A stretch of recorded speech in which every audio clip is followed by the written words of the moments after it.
Sebenarnya perut buncit kalau dah diet pun tak kempis. Ramai orang ingat perut buncit ni sebab makan nasi banyak atau makanan berlemak. Tapi sebenarnya tak.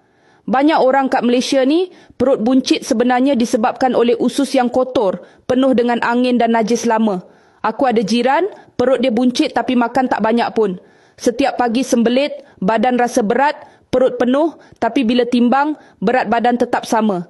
Dia dah cuba macam-macam cara, tapi tak juga hilang. Tapi apa yang dia tak tahu, punca masalahnya adalah usus yang kotor. Usus yang kotor ni, toksin tak keluar ikut najis, toksin ni berputar balik dalam badan, buat hormon kacau, otak serabut, kulit pun berjerawat. Satu hari, dia pergi ke klinik sebab dah tak tahan sangat. Doktor cakap, usus awak ni dah kotor, itu yang buat perut buncit. Waktu tu baru dia sedar, bukan makanan yang jadi punca, tapi usus dia yang bermasalah. Jadi aku cadangkan dia cuba jus golich. Herba semula jadi yang berkesan dengan bahan seperti batang mimpi, bunga kekwa dan kayu manis. Aku yakin sebab jus golich ni dah lulus ujian makmal dan ada kajian dari Universiti Antarabangsa. Bukan sembarangan herba, produk ni memang diformulasikan untuk bersihkan usus dan tenangkan sistem penghadaman.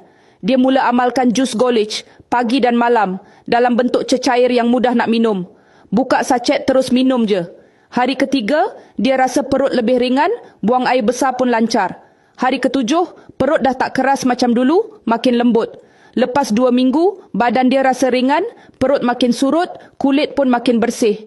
Kalau korang pun ada masalah perut keras, sembelit, sendawa busuk atau perut buncit yang tak tahu puncanya, cubalah jus golich sekarang. Trial pack ada. Dan kalau nak jimat, beli 2 paket. 3 paket free gift hot cream.